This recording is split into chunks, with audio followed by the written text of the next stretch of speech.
Well,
good morning, good afternoon, or good evening, wherever you may happen to be around the world, and welcome to IAG Live. And I am coming at you in the salubrious surroundings of the Conrad Lobby Bar at Resorts World Las Vegas, obviously in Las Vegas, Nevada, in the United States. And I've been here for nearly a week. I've been here since Sunday, and of course, it's Friday morning for you in Asia. It's still Thursday evening over here, 6 p.m.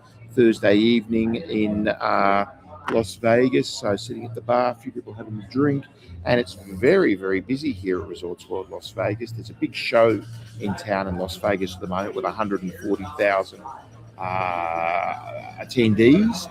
A big convention for the construction industry been running all week. So those guys have been all over town. The hotel is packed here, and all of Las Vegas is packed, so that's good to see.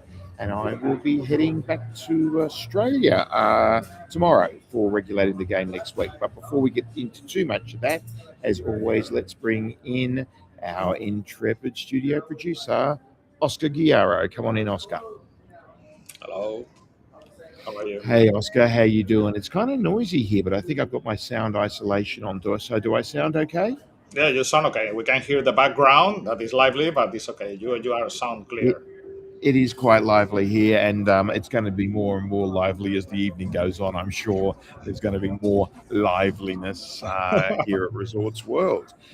Great property here, Resorts World. A number of hotels here, and Conrad just one of them. So it's great to see it buzzing and so busy. And I see, Oscar, you're back in the office, not at home. Yeah. Back at the office, I miss it. You missed the office. We had to get you back to work. Yeah. Very Yeah, good. All right, Oscar. Well, thanks for everything, and being our studio producer as always. And I think probably now it's time to. Why don't you hang around and say hi to Ben? I think now it's probably time to bring in from Sydney, Australia, and I'll be there on Sunday night. Ben Blaschke, managing editor of IAG. Come on in, Ben. Hey, Andrew. Hi, Oscar. Hi. Hey, Ben, how are you in your usual position with your fish painting behind you? Yep. Positioned in front of my fish.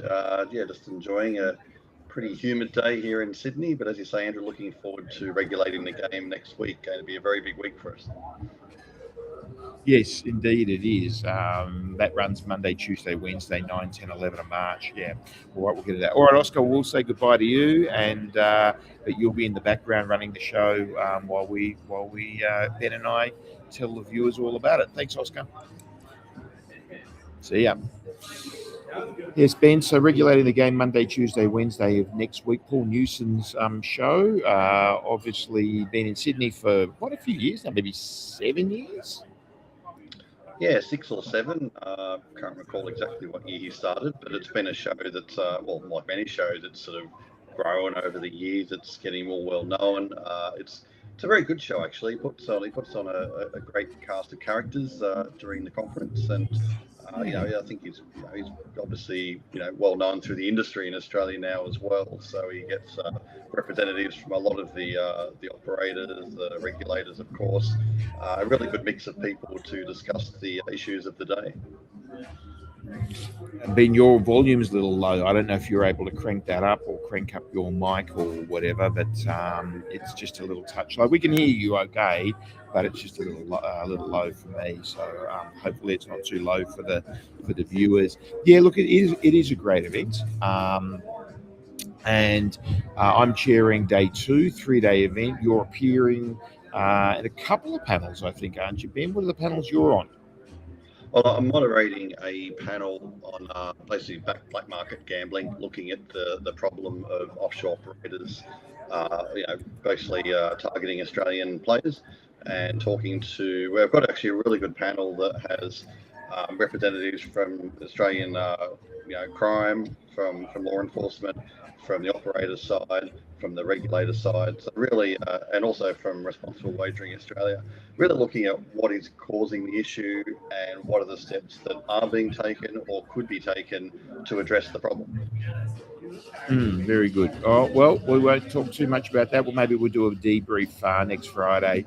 I will be flying that day. We'll have to figure that out, but we'll figure that out. I think morning is okay.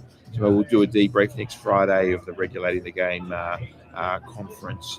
And I am staying in Resorts World Las Vegas at the moment, and there are 3 hotels here.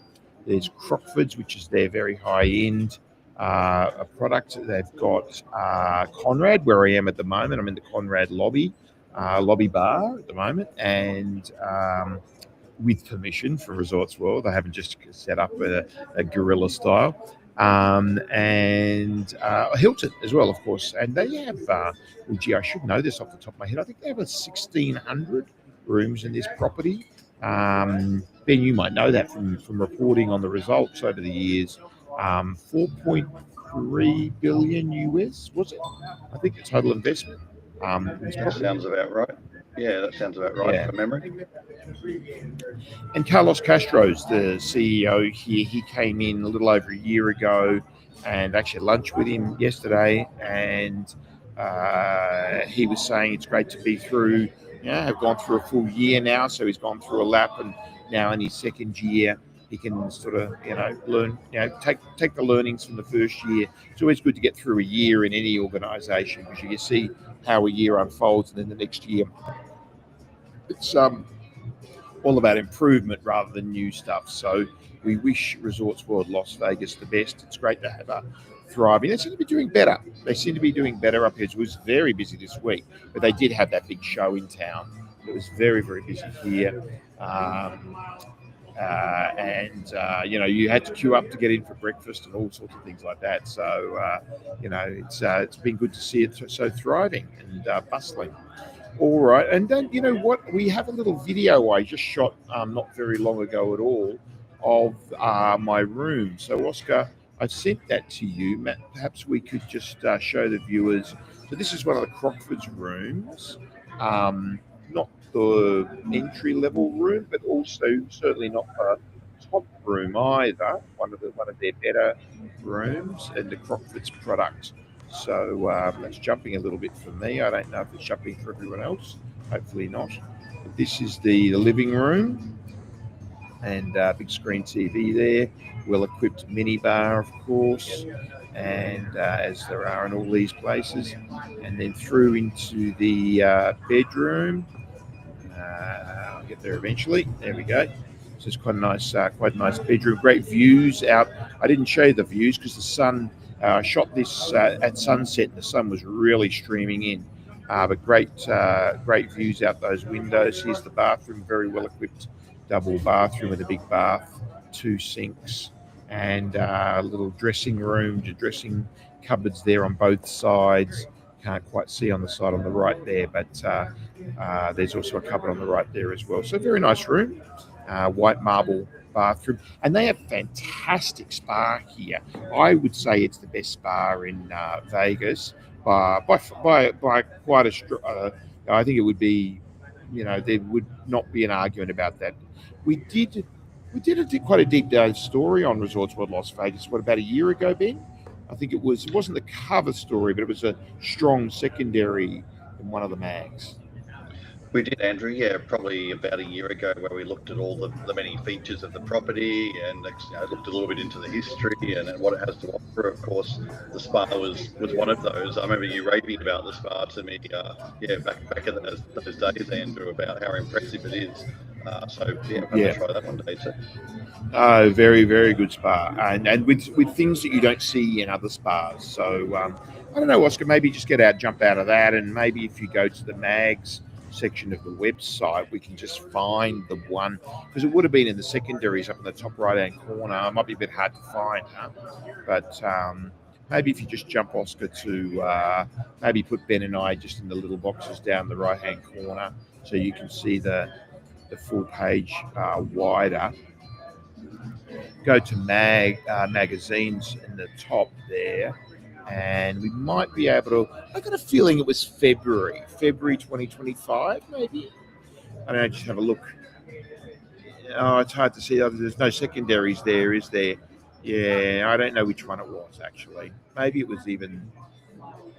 Was it March? No, it wasn't that February. one. Not February, no. I think maybe just try March, and if we can't find it, we'll give up. Click on Mr. Billings there. No, it's not that one either. Oh, anyway, look, we won't waste any time. But if you look in the top right-hand corner, you will eventually find it. And quite a great deep dive story about the property. So if anyone's interested in knowing what Resorts World Las Vegas is like, you can check out the story. Anyway, let's get into the stories of the week. So we'll start with this one. Macau GGR up 4.5% year on year to 20.6 billion in February. February, a short month, of course, only 28 days, but Chinese New Year, Ben. Yeah, so the final result was pretty strong. It did exceed most expectations by a little bit. Of course, February, although Chinese New Year was in February this year, traditionally the lead up to Chinese New Year is quite slow. So the first half of the month was very slow, according to analysts. Started to pick up about halfway through Chinese New Year and enjoyed a pretty strong tail through. So look, another beat, another strong month in February. Expectations are again pretty high in March, and Macau has just been rolling along steadily, growing for the past almost a year now, Andrew, and that's continued into early 2026. Do we have the January number in there, Ben, or do you know it off the top of your head? Scroll down the January 2026 number. I think it was 23. Oh, hang on, there it is. There it is. We've got the first 2 months. That's what I was trying to get, was the first 2 months. So 43.3 billion times 6. Well, that's 240, 250, 260, 260 billion MOP, which is 130.65, 32.5. So we're run rate 32.5 billion US dollars for the year. Higher than last year, up, what was last year, 30 point something, wasn't it? 30.6 or something, 30.5. So it looks like that's up 6 or 7% maybe on last year so far. So that's a great start to the year, isn't it? Yeah, and again, it's the other strength of the premium gaming in Macau just rolls on. So particularly premium mass, but also in-house rolling has been performing very well recently for a lot of the operators. That's really picked up over the past 6 months or so. So we're seeing good strength in VIP, and then just premium mass still carrying Macau through at a great rate. No worries. All right, we'll go to the next one. We've got 9 stories today, I know, and the first 3 are all stats stories. Thought we'd do a bit of number stuff. So what's the next one, Oscar? I think it might be visitation, is it? No, it's average hotel occupancy. So 92% in January. Pretty impressive. Yeah, pretty strong. I mean, you love your numbers, Andrew, so you can do a lot of this commentary. But one thing I noticed is that, so this is basically a survey of a number of hotels across Macau. Not every single establishment, but a good chunk of them. Of course, the 5-star hotels typically have stronger occupancy, and from memory, that was around the 94, 95%. I did notice, Andrew, in Galaxy's results announcement a couple of weeks ago, that their occupancy was basically 99% through the fourth quarter, which is just incredible. Given how many hotel brands they've got too, that's remarkable. They've got Galaxy Macau. They've got JW Marriott. They've got Ritz Carlton. They've got Banyan Tree. They've got Akura.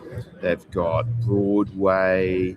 They've got Raffles. They've got Andaz. They've got. I mean, they've got so many brands, haven't they? They've got. Well, now they've got of course, Capella. I think I got them all. I might have missed one.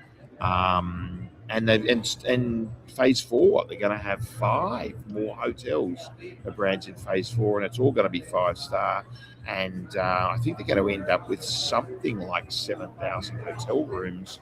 I might be off a little bit with that number, but something like 7,000 hotel rooms when they get it all open. So that's pretty impressive. And 99%, wow. I mean, you can't ask for better than that. In fact, it's pretty hard to get 99. I mean, that's a pretty difficult thing to do. So that's very impressive, Galaxy.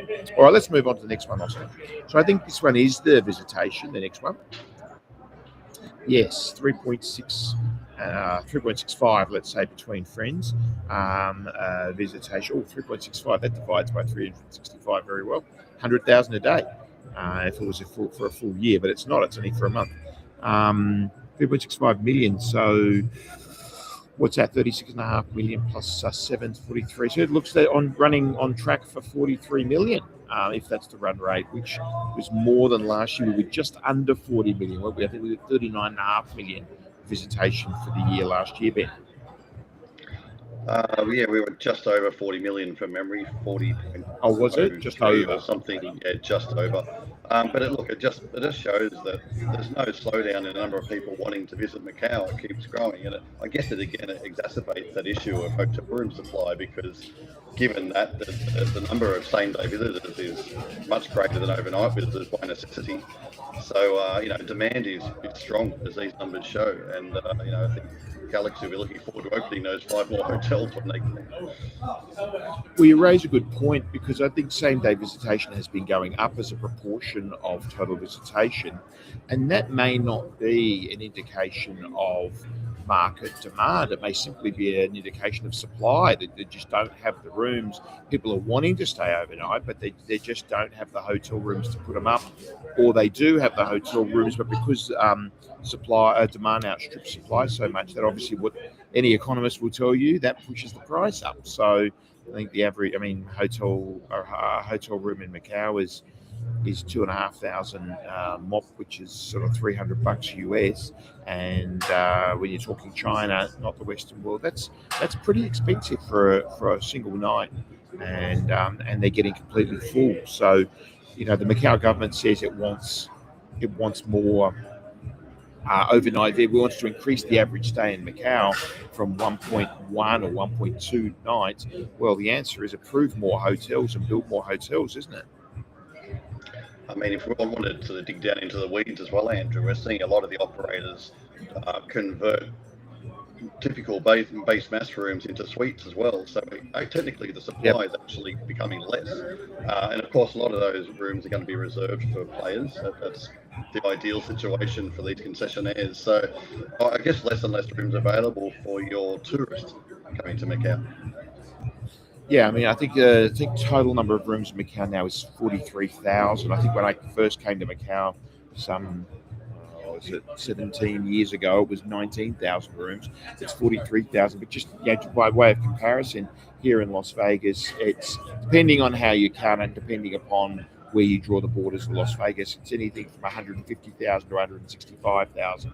So well over triple the number of rooms in Macau. So it shows Macau could. We could have another 100,000 rooms and it would be fine. They would be used. So again, it comes down to the Hengqin Island next to Macau.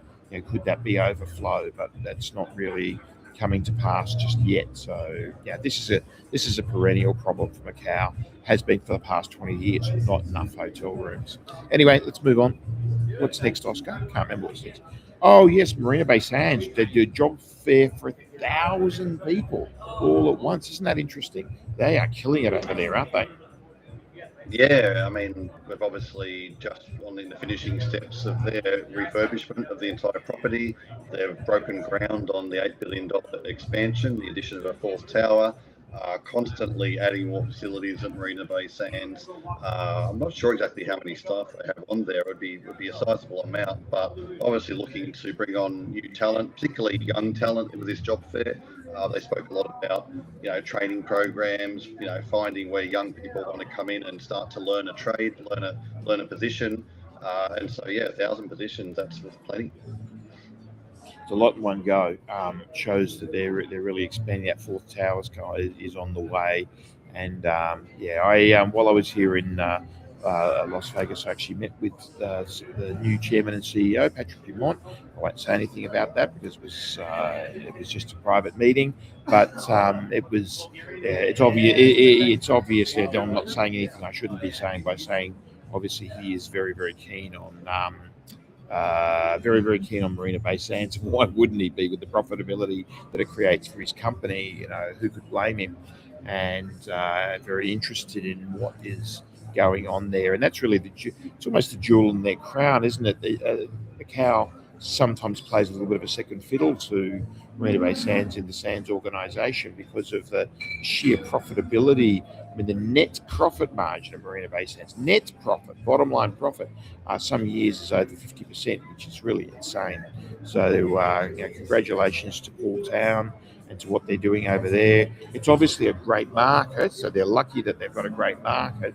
But, it's like winning a poker tournament. You've got to get lucky and have good cards, but you've also got to have the skill to know how to convert those cards. So, they've got a great market, but they've also obviously got great implementation over there.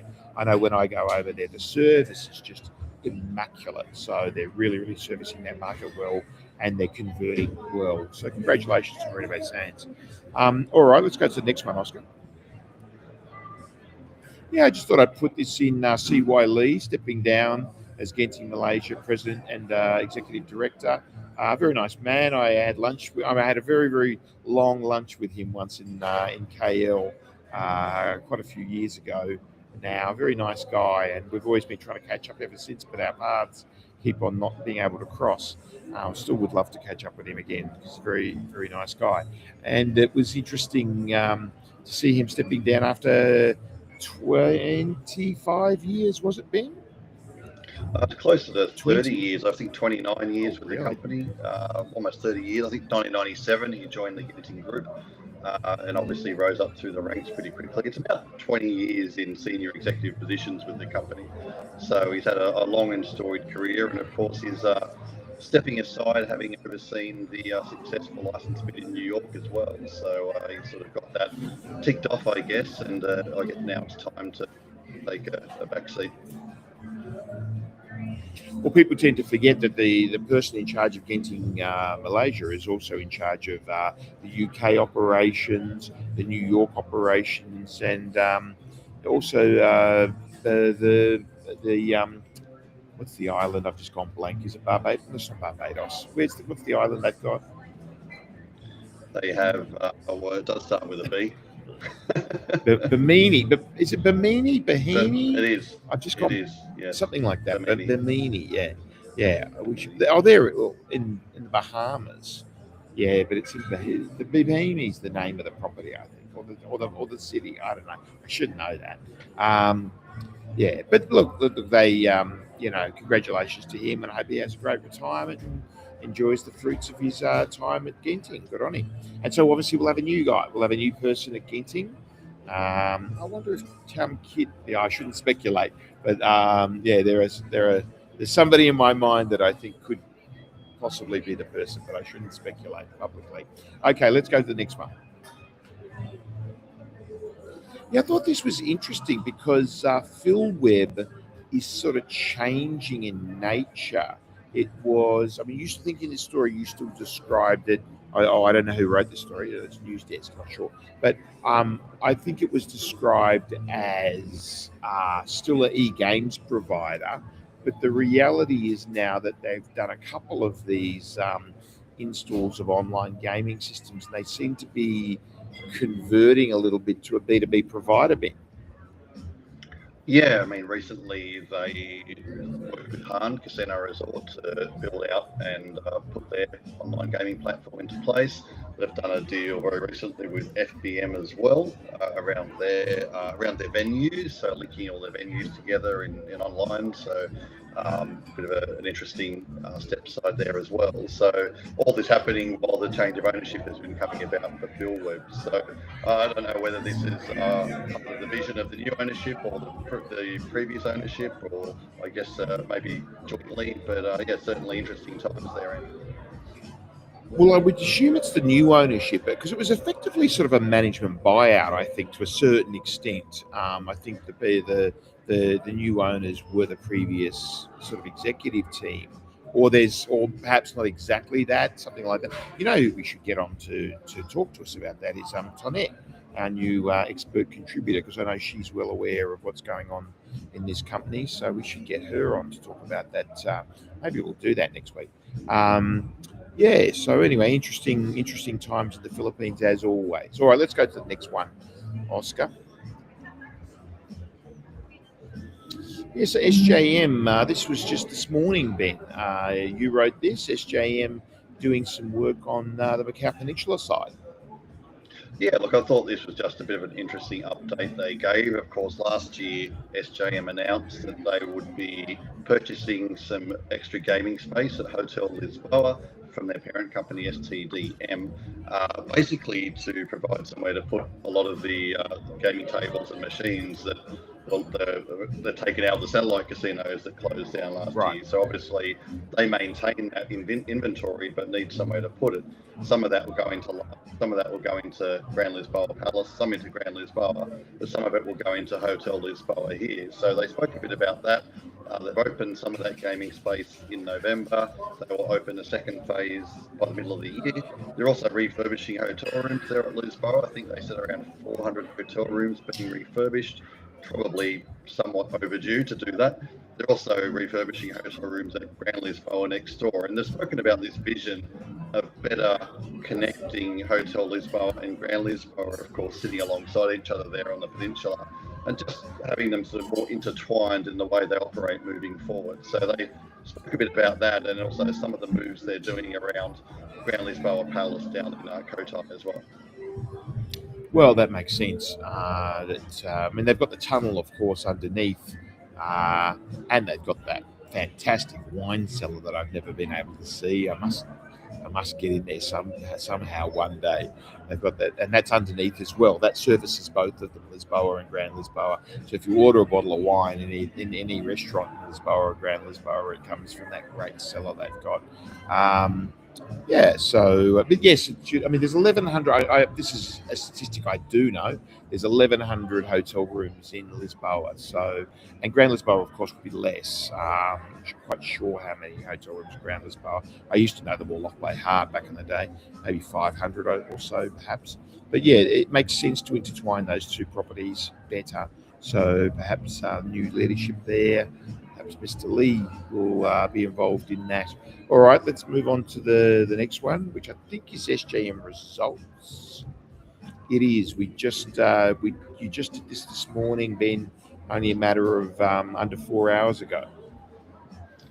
Yeah, actually, this particular story wrote late last night, Andrew, but and a few others this morning. There was quite a bit happening with SJM yesterday. They had multiple filings. Of course, the results fell to a $55 million loss in 2025. Well, this was largely a result of the closure of the satellite casinos. They lost a lot of revenue coming through them, but they did not lose the expenses. In fact, expenses picked up. They're obviously transferring equipment across. They still had to hold on to their staff. I mean, thousands and thousands of staff from those satellite venues. I think it will take a while to try and, I mean, they're mandated basically to, fit those staff into existing operations. So I think it will take a while to do that and to sort of bring that all in-house and get it settled down and figure out who goes where. So I think that now, though, I mean, that obviously a bit of a challenging time for SJM in recent years, given the satellite situation in particular. But now that's sort of done and dusted, we know the satellites don't exist anymore. I think the pathway forward for SJM is a little bit clearer. So they'll be able to focus on, better putting their people and their resources into the right places across the company. Well, it'll be simpler for them as well. So they, excuse me. I mean, they'll have what will they have? They'll have Lisboa, Grand Lisboa, and Grand Lisboa Palace, Oceanus, Lark, and I think that's it, right? Is it just those? Yeah, That's just it. those. Oh, Higher Light. They have. Oh, is that gone? Oh no, Dry Light, right? But that's Yeah, I mean, Oceanus, that's really, right? yeah. Yeah, those two basically run as one entity. So yeah, so it'll be just sort of got 5 businesses to run, which is a lot easier than running, 15 businesses or whatever it was, and there are a lot of tables. There are a lot of tables. So when you look at the gaps that there always was at Grand Lisboa Palace, you'd walk around that gaming floor at Grand Lisboa Palace. There were a lot of gaps. You think they need more tables in here. Well, they'll be able to do that now. Obviously, it's going to, like you say, it's going to take them a little bit of time to get things sorted out. But there is an opportunity there for them. Probably some of the other concessionaires are clamouring for tables, and SJM's probably got no shortage of tables. So that will be interesting to see how that plays out. I don't think it should take them too long to get that organised, matter of months, and then they'll be flying again, hopefully. So let's see how SJM rolls out. Well, I think that is it for this week. Is it, Oscar? I think that's the last story from memory. There we go. Yeah, back to the video, Oscar. No, we don't need the video. Just put Ben and me up. There we go. And so let's see, what are we up to? So I'm off to Australia tomorrow, my time. It's Friday, my time. So it'll be Saturday, your time. Get into Sydney on Sunday. I'll be at Crown Sydney, which is great. To be staying at Crown Sydney again and seeing the contacts there. And Crown have been doing well lately, haven't they? They got the Aussie Millions. They've announced their refurbishment. So some good news for Crown, and back into the black in terms of EBITDA. So Crown will be going well. And Ben, you're obviously a Sydney sider. You'll be there as well. So you'll have the I don't know whether it's congratulations or commiserations. You'll have the pleasure of my company there for a few days, and then I'll be heading down to Melbourne actually on Friday the 13th of March. I'll be heading down to Melbourne for a couple of weeks, and then actually back to the US, back to San Diego for IAG, for the Indian Gaming Association, my first ever IAG, which is all the second biggest gaming show in the US after G2E, covering all the tribal gaming. So I'll be there for a little while, then a little bit more travel in the US, and then of course it is Manila for Manila After Dark on April 14. So the year is rolling on. And then, of course, Macau After Dark on April 21, Manila After Dark being at La Vie at New Coast, and Macau After Dark at Aurora, of course, at Altira. So that's great. And then before you know it, it'll be G2E. It'll be May, G2E. And Ben, you'll be joining us in Macau for G2E. And, of course, that's the industry party is always a very big party every year at G2E. That'll be on the 13th of May. And I think I'll stop there because otherwise we'll keep going all the way through. Ben, what do you got lined up for the weekend? Pretty quiet weekend, Andrew. Preparing for regulating the game next week, so I'll just be getting a few tasks ticked off before I have a busy week at the conference. Was you not getting the red carpet ready for me? No, I'm going and warning people of your imminent arrival. He's coming. Get ready. No worries. All right, that's great. Yeah, I've got a bit of prep to do actually too for chairing day 2. Might have to do that on the plane on the way over. Well, so all of you viewers out there in IAG land, thank you for watching. Thank you for supporting IAG. And I think that's bye from us. Have a great weekend, and we'll see you next time. See you, Ben. Thank you. See you, Andrew. See you on Monday. See you on Monday. Yep. See you on Monday at the Wentworth Hotel, I believe it is. Wentworth Hotel in Sydney at, I don't know, some ungodly hour, 8:30 a.m. or something probably. We'll have a cup of coffee before heading in for the show. And to all of you, have a great weekend. We'll see you on IAG Live next Friday. Keep checking your inbox for IAG Breakfast Briefing every day. And, of course, IAG Magazine and all the events on the ticker at the bottom of the screen. See you next time, and bye for now. See ya.